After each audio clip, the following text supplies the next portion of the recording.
In today's video, I'm going to teach you how to compare Smartsheet pricing plans and choose the right yearly option for your team. To get started, open the Smartsheet pricing page, or if available, the company's pricing guide. This is the best place to find the most current details, since pricing and feature availability can change over time. Once you're on the page, take a moment to scan the layout so you can clearly see how the plans are organized. Next, review the available plans. You'll usually see several options designed for different types of users, from individuals and small teams to larger organizations with more advanced needs. As you go through them, focus on the main purpose of each plan. Some are built for basic collaboration and project tracking, while others include stronger administrative controls, automation, and broader scalability.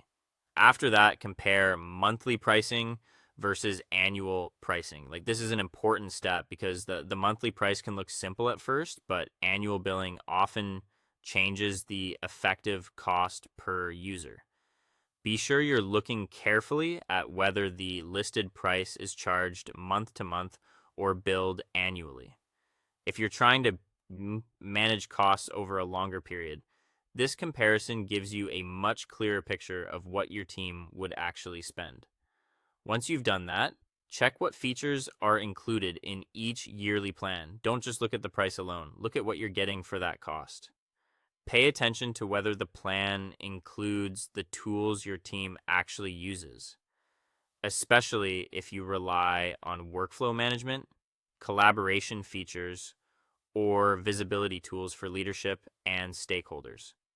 Then review the user limits, automation limits, reports, dashboards, and integrations.